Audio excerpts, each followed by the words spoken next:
अस्सलाम वालेकुम students, my name is Mohammad Ali. हमने केमिस्ट्री 10th क्लास शुरू की हुई है। चैप्टर नंबर 14 था। इसको हमने डिटेल से हर टॉपिक को जो है वो पढ़ा हुआ है। आज हमने इसके एक्सरसाइज के शॉर्ट क्वेश्चंस करने हैं, उसके आंसर करने हैं। ठीक है, शॉर्ट क्वेश्चंस करने हैं, उनके आंसर हमने बताने हैं कि उसकी हमने समझना है कि शॉर्ट क्वेश्चन में उसने पूछा क्या हुआ है, हमने उसको बताना क्या है। ठीक है, उसके बाद हम जो है वो एक-एक शॉर्ट क्वेश्चन को देखेंगे। तो शॉर्ट क्वेश्चन नंबर 1 है 14.1, from where does the energy come. कहते हैं एनर्जी कहाँ से आएगी, कौन सी? When a liquid evaporate. कोई भी लिक्विड है, ठीक है, आप लोगों के पास कोई भी ग्लास में लिक्विड है, किसी भी चीज में लिक्विड है, वो इवेपोरेट होगा, तो कहता है वो एनर्जी कहाँ से आएगी। ठीक है, तो इसका आंसर है the energy needed for the evaporation comes from the surrounding.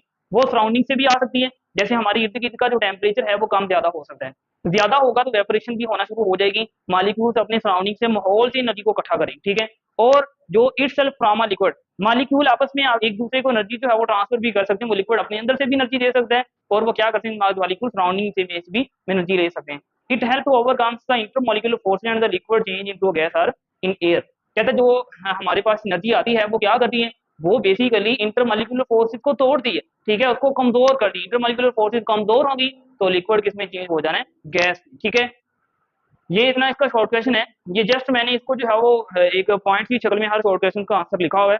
मैं इसके डिस्क्रिप्शन में एक फाइल भी जो है वो इसमें अपलोड कर दूंगा, उसमें आप लोगों की इसके 3 या 4 लाइन में हर क्वेश्चन का जो है वो आंसर भी मिल सकता है। ठीक है, इसके बाद है इज कंडेंसेशन एंड एंडोथर्मिक। सबसे पहले देख लें एंडोथर्मिक। एंडो का मतलब होता है दाखिल होना। ठीक है, एंडोथर्मिक प्रोसेस कहता है क्या, कंडेंसेशन एंडोथर्मिक है। सबसे पहले तो हमें पता होना चाहिए कंडेंसेशन क्या है। कंडेंसेशन क्या है, किसी भी गैस का लिक्विड में चेंज हो जाना है, वहां भी हमारे पास क्या कहलाती है, कंडेंसेशन। ठीक है, तो क्या ये एंडो है, इसमें कोई हीट जज्ब होती है, नॉट। वहां भी आप लोगों को हीट निकालनी पड़ेगी, उसको ठंडा करोगे तो वहां भी वो किसमें चेंज हो जानी है, लिक्विड में। तो इसका जो आंसर है वो है जी no, it is not an endothermic process because the energy is release to surrounding. This process release latent heat. कहता है ये हमारे पास कोई भी ऐसा प्रोसेस नहीं है जिसमें हमें एनर्जी चाहिए, बल्कि इसमें एनर्जी रिलीज होनी है। ठीक है, इसका ये आंसर है। इसके बाद है why do naphthalene bath disappear after some time.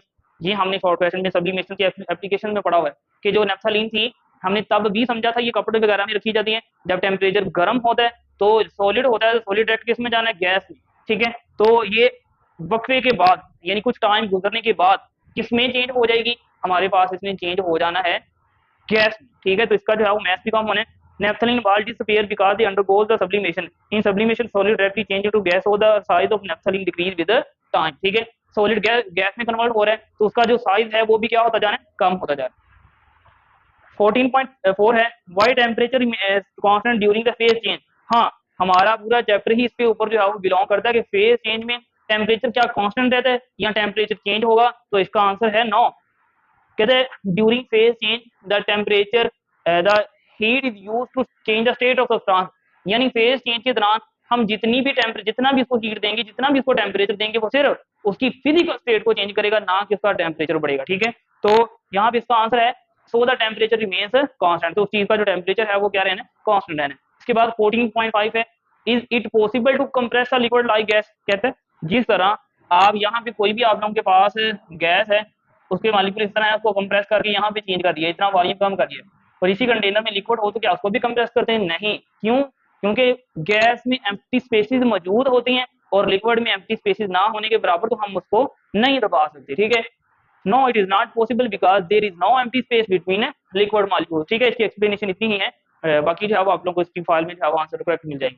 Can you change the temperature at which water boil in a lab. कहते हैं लैब में ना, लैब है, हम किसी भी केमिस्ट्री लैब में जो है वो काम कर रहे हैं, वहां पे टेम्परेचर उबल रहा है, क्या टेम्परेचर चेंज कर सकते हैं कि पानी उबलता रहे? हाँ कर सकते हैं। कैसे? आप लोग वहां पे एक स्पेशल टेक्निक्स के जरिए प्रेशर कम कर दो, सराउंडिंग एक्सटर्नल प्रेशर कम कर दो, तो बॉइलिंग पॉइंट भी क्या हो जाना है, कम। एक्सटर्नल प्रेशर ज्यादा कर दोगे तो बॉइलिंग पॉइंट भी क्या हो जाए, ज्यादा। तो हम टेम्परेचर चेंज कर सकते हैं। Yes, boiling point of water change by changing the pressure. जैसे जैसे प्रेशर बढ़ता जाएगा वैसे वैसे बॉइलिंग पॉइंट भी क्या करता जाएगा, बढ़ता जाएगा। जैसे जैसे प्रेशर कम होता जाएगा बॉइलिंग पॉइंट भी क्या होता जाएगा, कम होता जाएगा। नेक्स्ट वन है 14.7 in which does wet cloth dry after long time. कहता है कौन सा सीजन है जिसमें हमारे जो कपड़े हैं वो जल्दी ड्राई हो जाते हैं, या जल्दी ड्राई नहीं होते, वो ज्यादा टाइम लेते हैं, तो वो कौन सा है, विंटर, सर्दियों का मौसम। क्यों? Get longer time to get wet cloth, यानी ड्राई टू वेट क्लॉथ है, यानी कहता है जो सर्दियों का मौसम है उसमें हमारे कपड़े इतनी जल्दी जो है वो ड्राई नहीं होते, बिकॉज हमारे सराउंडिंग का टेम्परेचर जो है वो कम होता है, इवेपोरेशन नहीं हो सकती, ठीक है, इवेपोरेशन होती भी है तो बड़ी स्लो होती है, ठीक है, तो इस वजह से वो जल्दी ड्राई नहीं होती। इसका मतलब कि टेम्परेचर ज्यादा होगा तो वेपोरेशन ज्यादा, टेम्परेचर कम है तो वेपोरेशन भी क्या है, कम है, ठीक है।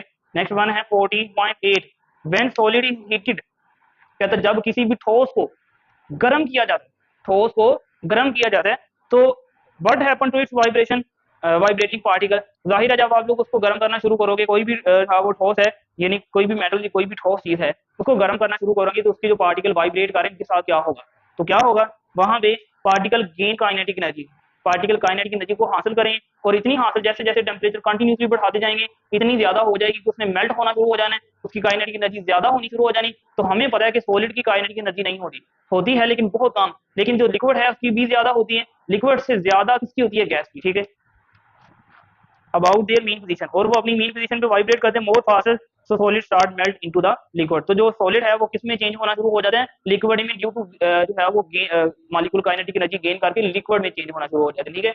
लास्ट वन है 14.9, do solid and liquid also diffuse like gases, yes, liquid और सॉलिड भी डिफ्यूज कर सकते हैं गैस की तरह ही, लेकिन स्लोली, या solid and liquid also diffuse but more slowly than because their particle are less freely move, यानी कहते हैं जो इनके पार्टिकल्स हैं इतनी जो है वो मूवमेंट इसमें नहीं होती, काइनेटिक एनर्जी नहीं होती, इस वजह से करते हैं लेकिन बहुत स्लोली। तो यहाँ भी इसका डिफ्यूजन रेट है, सॉलिड की सबसे कम डिफ्यूजन रेट है, लिक्विड का सॉलिड से ज्यादा, और गैस की इन दोनों से ज्यादा डिफ्यूजन रेट है वो ज्यादा होती है।